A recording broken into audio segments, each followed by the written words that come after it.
अस्सलाम वालेकुम फ्रेंड्स, मैं हूं आपका दोस्त और होस्ट अहमद अली और आप देख रहे हैं वर्ल्ड मोस्ट अमेजिंग इफ़ेक्ट्स। अगर आप हमारे चैनल पर नए हैं तो वीडियो को लाइक करें, चैनल को सब्सक्राइब करें और बेल आइकॉन को दबाना मत भूलें ताकि हमारी आने वाली नई वीडियोस आप तक पहुंचती रहें। अब चलते हैं हम अपनी वीडियो। तो नाजरीन, हम देखते हैं कि कुर्लुस उस्मान के किस्त नंबर 44 का आगाज भी वहीं से होता है जहां से किस्त नंबर 43 का अख्ताम हुआ था। यानी उस्मान के पास निकोला की तरफ से खत आता है जिसमें लिखा होता है कि अगर तुम बेहुजा को छुड़वाना चाहते हो तो कारा चाइसर किला इसे देना होगा। तो उस्मान कहता है कि अगर मैं अपने भतीजे को लिए बगैर लौटा तो मेरी सरदारी का परचम मेरा कफन बन जाए, और अगर मैं अपने अल्फाज से वापस हूँ तो ये खैमा मेरी कब्र बन जाए। और फिर हम देखते हैं कि निकोला बेहुजा को अलेक्जेंडर के साथ अजनक के गवर्नर आंद्राकोस की तरफ भेजता है, और इस बात की खबर उस्मान को इसके जासूस जिसका नाम आर्त्यून है इसके जरिए मिल जाती है कि निकोला बेहुजा को अजनक के गवर्नर की तरफ भेज रहा है।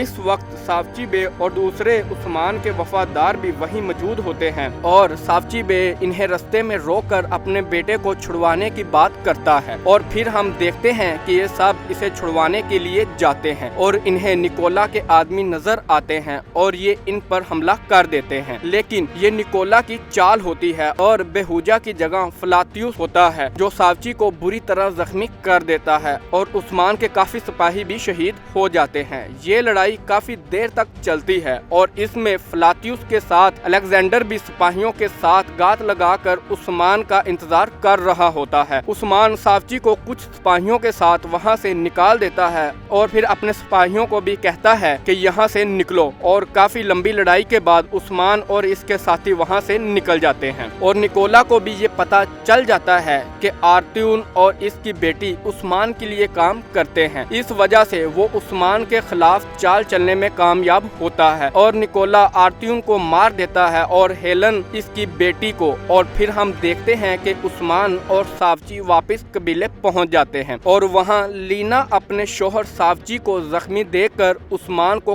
काफी बुरा भला कहती है, और दूसरी तरफ दुंदार बे और इनकी बीवी उस्मान की शिकस्त पर बहुत खुश होते हैं। और फिर चेरकुताई आर्त्यून की लाश कबीले लेकर आता है और इसके बाद उस्मान सरदारों का जिरगा बुलाता है और इनसे पूछता है कि क्या किला निकोला के हवाले कर दिया जाए या नहीं। बामसी, गुंदूग और दुंदार बे किला निकोला के हवाले करने पर राजी नहीं होते, मगर कुछ सरदार इस पर राजी हो जाते हैं और उस्मान भी किला निकोला को देने की बात पर राजी हो जाता है। लेकिन इसके पीछे उस्मान की एक चाल होती है जो हमें बाद में पता चलती है, और दुंदार बे को निकोला के पास ये कहने के लिए भेजते हैं कि हम किला निकोला के हवाले कर देंगे। लेकिन इस बात पर बामसी बे उस्मान से बहुत नाराज होते हैं और दूसरी तरफ लीना भी किले चली जाती है और वहाँ फ्लातियुस से मिलती है और अपने बेटे के बारे में पूछती है, और फ्लातियुस लीना को इसके बेटे से मिलवाता है।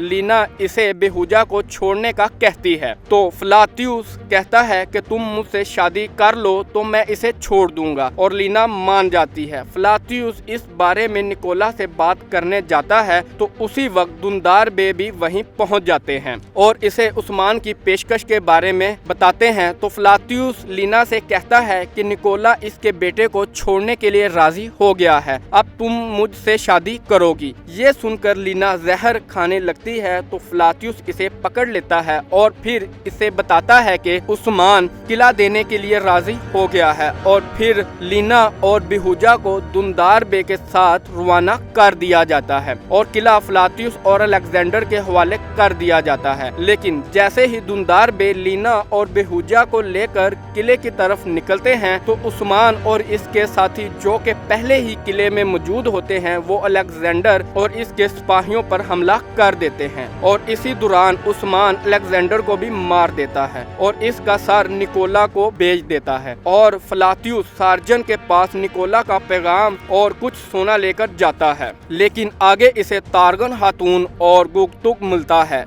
जिन्होंने सार्जन को मारकर इसकी जगह पर कब्जा किया होता है। तारगन और गुगतुक आपस में मिल जाते हैं और वो इकट्ठे काम कर रहे होते हैं। اور وہ فلاتیوس کو بتاتے ہیں کہ وہ عثمان سے انتقام لینا چاہتے ہیں۔ دوسری طرف عثمان بے تمام ترک قبائل کو ایک بار پھر اکٹھا کرنے کے بارے میں سوچتے ہیں اور ساوچی بے اپنے بیٹے اور بیوی سے بہت ناراض ہوتے ہیں، اور آخر میں ہمیں پتہ چلتا ہے کہ ادیب علی واپس آ رہے ہیں اور یہاں ایپیسوڈ کا اختتام ہو جاتا ہے۔ تو ناظرین، اگر آپ کو ہماری یہ ویڈیو پسند آئی تو پلیز ویڈیو کو لائک کریں، چینل کو سبسکرائب کریں اور بیل آئیکن کو دبانا مت بھولیں تاکہ ہماری آنے والی نیو ویڈیوز کی اپڈیٹ آپ تک پہنچے۔